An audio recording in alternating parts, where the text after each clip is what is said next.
প্রিয় ছাত্রছাত্রীরা, তোমাদের কাছে আমি ক্লাস 6-এর প্রশ্নবিচিত্রা 2025-এর পরিবেশ ও বিজ্ঞানের মডেল 4-এর কোশ্চেনগুলো আলোচনা করব, যেটা এবারে সেকেন্ড ইউনিট টেস্টের মডেল 4-এর কোশ্চেনগুলো তোমাদের কাছে সুন্দরভাবে আলোচনা করে দেবো, তোমরা একবার দেখে নেবে। দেখো, একের দাগের আছে হিমাটাইট যে ধাতুর আকরিক সেটি হলো এ লোহা, বি সোনা, সি তামা, ডি সীসা। উত্তর হবে এ লোহা। দুয়ের দাগে পাললিক শিলা হলো এ ব্যাসেল্ট, বি গ্রানাইট, সি বেলে পাথর, ডি পিউমিস। উত্তর হবে সি বেলে পাথর। তিনের দাগের কোনটি জীবাশ্ম জ্বালানি নয়? এ কয়লা, বি প্রাকৃতিক গ্যাস, সি পেট্রোলিয়াম, ডি খড়। উত্তর হবে ডি খড়। চারের দাগের তামা ও টিন মিশিয়ে তৈরি হয় এ ব্রোঞ্জ, বি পিতল, সি স্টিল, ডি ইস্পাত। উত্তর হবে এ ব্রোঞ্জ। পাঁচের দাগের এসআইতে বলের একক হলো A dyne, B bar, C newton, D pascal. উত্তর হবে সি নিউটন। ছয়ের দাগে প্রদত্ত কোন খাদ্য শৃঙ্খলটি ঠিক? এ ঘাস থেকে গঙ্গাফড়িং, গঙ্গাফড়িং থেকে ব্যাং, ব্যাং থেকে সাপ, সাপ থেকে বেজি। বি গাছের পাতা থেকে শালিক পাখি, শালিক পাখি থেকে পঙ্গপাল। সি গাছের পাতা থেকে বাজ, বাজ থেকে খরগোশ। ডি হরিণ থেকে ঘাস, ঘাস থেকে সাপ। উত্তর হবে এ ঘাস থেকে গঙ্গাফড়িং, গঙ্গাফড়িং থেকে ব্যাং, ব্যাং থেকে সাপ, সাপ থেকে বেজি। সাতের দাগের দৈর্ঘ্য পরিমাপের ক্ষুদ্রতম এককটি হলো A decametre, B decimetre, C metre, D millimetre. উত্তর হবে ডি মিলিমিটার। আটের দাগের বস্তুর উপরিতলের পরিমাপ যে রাশি দিয়ে প্রকাশিত হয় তা হলো এ আয়তন, বি উষ্ণতা, সি ভর, ডি ক্ষেত্রফল। উত্তর হবে ডি ক্ষেত্রফল। নয়ের দাগের গভীরতা বৃদ্ধি পেলে তরলের এ আয়তন বৃদ্ধি পায়, বি চাপ হ্রাস পায়, সি আয়তন হ্রাস পায়, ডি চাপ বৃদ্ধি পায়। উত্তর হবে ডি চাপ বৃদ্ধি পায়। দশের দাগে চাপ সমান বল ভাজিতক ক্ষেত্রফল। সূত্রটি থেকে পেরেকের ক্ষেত্রে চাপ বাড়ানোর কোন নীতিটি কাজে লাগানো হয়েছে? এ ক্ষেত্রফল বাড়ানো হয়েছে, বি ক্ষেত্রফল ও বল দুটিকেই বাড়ানো হয়েছে, সি ক্ষেত্রফল কমানো হয়েছে, ডি বলকে কমানো হয়েছে। উত্তর হবে সি ক্ষেত্রফল কমানো হয়েছে।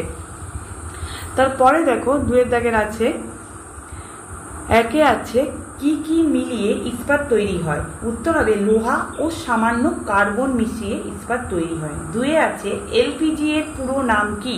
উত্তর হবে লিকুইফাইড পেট্রোলিয়াম গ্যাস। তিনের দাগে শূন্যস্থান পূরণ করো। ইলেকট্রিক ইস্ত্রি চালু করা হলে ড্যাশ শক্তি তাপ শক্তিতে রূপান্তরিত হয়। উত্তর হবে তড়িৎ শক্তি। চারের দাগের একটি নবীকরণযোগ্য শক্তির উৎসের নাম লেখো। উত্তর হবে সৌরশক্তি। পাঁচের দাগে ডিজিটাল স্টপ ওয়াচে কতটা সূক্ষ্ম সময় নির্ধারণ করা যায়? উত্তর হবে 0.01 সেকেন্ড। ছয়ের দাগে শূন্যস্থান পূরণ করো। উদ্ভিদের বৃদ্ধি মাপক যন্ত্রটি হলো ড্যাশ। উত্তর হবে অক্সানোমিটার। সাতের দাগে 1 কিলো পাস্কেল সমান ড্যাশ পাস্কেল। উত্তর হবে 1000 পাস্কেল। আটের দাগে বাতাসের গতিবেগ বাড়লে চাপ বাড়ে না কমে? উত্তর হবে কমে। তারপরে দেখো, তিনের দাগের আছে জীবাশ্ম বলতে কি বোঝো, যেটা আমি তোমাদেরকে দেখিয়ে দেব। রাইমার্টিনের সহায়িকাতে পেজ নাম্বার 131-এ দেখো জীবাশ্ম বলতে কি বোঝো, এখান থেকে এতটা পর্যন্ত লিখলেই হবে, অবশ্যই তোমরা মুখস্থ করে নেবে। দুয়ের দাগে দেখো ব্রিজ কেন ইস্পাত দিয়ে তৈরি হয়? আমি তোমাদেরকে টেক্সট বই আর রাইমার্টিনের সহায়িকা থেকেই বুঝিয়ে বলে দেবো, তোমরা অবশ্যই দেখে নেবে, পরীক্ষার সময় তোমাদের কাজে আসবে। ব্রিজ কেন ইস্পাত দিয়ে তৈরি হয়, এটা টেক্সট বইয়ের পেজ নাম্বার 59-এ। এই দেখো, ব্রিজ কেন স্টেনলেস তৈরি হয়, এখান থেকে এতটা পর্যন্ত লিখলেই হবে, ঠিক আছে? তোমরা অবশ্যই মুখস্থ করে নেবে।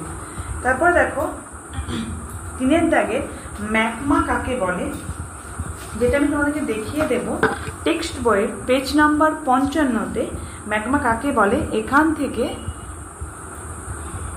এতটা পর্যন্ত লিখলেই হবে, ঠিক আছে? তোমরা অবশ্যই মুখস্থ করে নেবে। চারের দাগে দেখো একে আছে বেগের এসআই এককটি লেখো।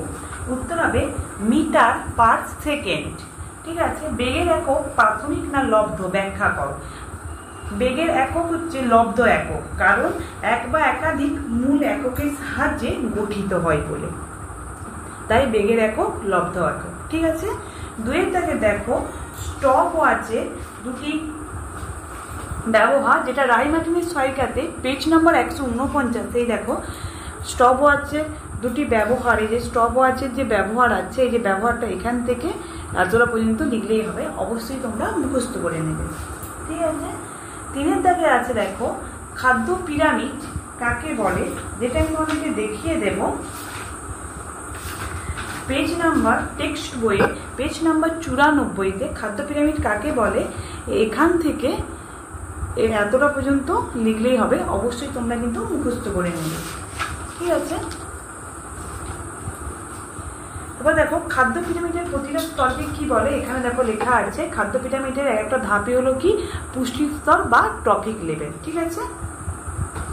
তারপর দেখো 4 দাগে কি আছে, লিন্ডেম্যানের 10% সূত্রটি লেখো, যেটা টেক্সট বইয়ে পেজ নাম্বার 95 এই লিন্ডেম্যানের 10% সূত্র, এখান থেকে এতটা পর্যন্ত লিখলেই হবে, অবশ্যই তোমরা মুখস্থ করে নেবে। তারপরে দেখো 5 দাগে কি আছে, ঝড়ে টিনের চাল উড়ে যায় কেন, যেটা আমি তোমাদেরকে দেখিয়ে দেবো রায় মার্টিনের সহায়িকাতে পেজ নাম্বার 182-তে, যে ঝড়ে বাড়ির ছাউনি উড়ে নিয়ে যায় কেন, এটা এখান থেকে এতটা পর্যন্ত লিখলেই হবে, অবশ্যই তোমরা মুখস্থ করে নেবে, ঠিক আছে। তারপর দেখো 6 থেকে আছে তুমি মেঝেতে দাঁড়িয়ে না শুয়ে থাকা অবস্থায় মেঝেতে বেশি চাপ প্রয়োগ করবে, ব্যাখ্যা করো। উত্তর হবে দাঁড়িয়ে থাকলে শরীরের ওজন কেবল পায়ের উপর কেন্দ্রীভূত থাকে বলে মেঝের নির্দিষ্ট স্থানে চাপ থাকে, ঠিক আছে। 7 দাগে দেখো বাঁধের তলদেশ চওড়া করা হয় কেন, যেটা আমি তোমাদেরকে দেখিয়ে দেবো রায় মার্টিনের সহায়িকাতে পেজ নাম্বার 212, যে বাঁধের তলদেশ চওড়া হয় কেন, যেটা তোমরা লিখে দেবে এখান থেকে এতটা পর্যন্ত, অবশ্যই তোমরা কিন্তু মুখস্থ করে নেবে। দেখো লাইফ সায়েন্সের পার্টটা বলে দেবো, তোমাদের সাথে আলোচনা করবো। একে আছে হৃৎপিণ্ডের যে প্রকোষ্ঠ থেকে অধিক অক্সিজেনযুক্ত রক্ত সারা দেহে ছড়িয়ে পড়ে তা হলো এ বাম অলিন্দ, বি ডান অলিন্দ, সি ডান নিলয়, ডি বাম নিলয়। উত্তর হবে এ বাম অলিন্দ। 2 দাগের মানব দেহে গ্যাসীয় আদান প্রদান ঘটে এ হৃৎপিণ্ডের মাধ্যমে, বি ফুসফুসের বায়ুথলির মাধ্যমে, সি অস্থিসন্ধির মাধ্যমে, ডি রক্তের মাধ্যমে। উত্তর হবে বি ফুসফুসের বায়ুথলির মাধ্যমে। 3 দাগের দেহবল সূচক 43 হলে এই অবস্থাকে বলা হয় এ স্বাভাবিক ওজন, বি কম ওজন, সি দুর্বলতা, ডি স্থূলত্ব। উত্তর হবে ডি স্থূলত্ব। 4 দাগে শনিচক্র ও ফিমারের সন্ধি হলো এ বল ও সকেট সন্ধি, বি পিভট সন্ধি, সি কবজা সন্ধি, ডি কৌণিক সন্ধি। উত্তর হবে এ বল ও সকেট সন্ধি। 2 দাগে সত্য অথবা মিথ্যা লেখো। একে আছে লালারস থাকা HCl জীবাণু ধ্বংস করে, এটা হবে মিথ্যা। 2 দাগে একজন পূর্ণবয়স্ক মানুষের শরীরে 206টি অস্থি দ্বারা গঠিত, এটা হবে সত্য। 3 দাগে ফুসফুসীয় ধমনী বিশুদ্ধ রক্ত বয়ে নিয়ে যায়, এটা হবে মিথ্যা। 4 দাগে দেহবল সূচকের নির্ণয়ের সূত্র হলো দেহবল সূচক সমান ওজন বাই উচ্চতা স্কয়ার, এটা হবে সত্য। শিরা, তারপরে দেখো কোশ্চেন আছে 3 দাগে শিরা ও ধমনীর পার্থক্য, যেটা আমি তোমাদেরকে দেখিয়ে দেব রায় মার্টিনের সহায়িকাতে পেজ নাম্বার 246, যে শিরা ও ধমনীর পার্থক্য আছে, তোমরা এখানে মুখস্থ করে নেবে, ঠিক আছে। তারপরে ক্ষেত্রে দেখো শ্বেতরণিক রক্তকণিকার একটি কাজ, যেটা আমি তোমাদেরকে দেখিয়ে দেব পেজ নাম্বার 112 টেক্সট বই, পেজ নাম্বার 112 টেক্সট বই, যে শ্বেত রক্তকণিকার কাজ, এখান থেকে এতটা পর্যন্ত লিখলেই হবে, অবশ্যই তোমরা কিন্তু মুখস্থ করে নেবে।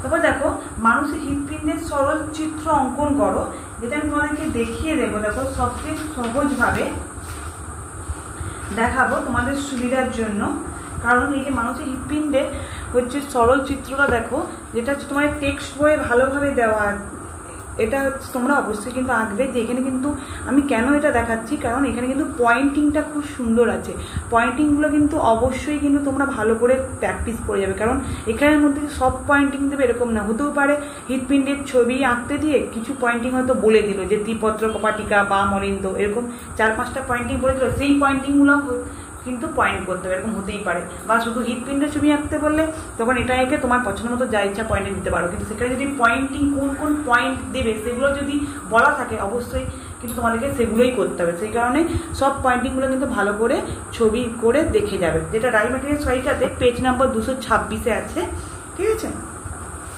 তারপরে দেখো কি বলছে অস্থিসন্ধি কাকে বলে, যেটা আমি তোমাদেরকে দেখিয়ে দেবো পেজ নাম্বার 200, রায় মার্টিনের সহায়িকাতে পেজ নাম্বার 234, যে অস্থিসন্ধি কাকে বলে, এখান থেকে এতটা পর্যন্ত মুখস্থ করলেই হবে।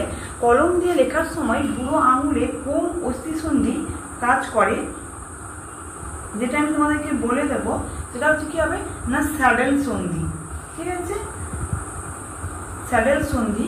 ঠিক আছে, তোমাদের যদি আমার এই চ্যানেলটা ভালো লেগে থাকে অবশ্যই লাইক কমেন্ট আর বেশি বেশি করে শেয়ার করে দেবে, যাতে অন্য বন্ধুদের আগে যাতে অন্যান্য বন্ধুরা আমার এই উত্তরগুলো আগে ভালোভাবে বুঝতে পারে বা দেখতে পায়। অবশ্যই কিন্তু একটা সাবস্ক্রাইব করে দেবে যাতে আমার ভিডিওটা তোমরা আগে পেতে পারো। ধন্যবাদ। আমি পরের দিন মডেল 5 তোমাদের কাছে আলোচনা করে দেখাবো।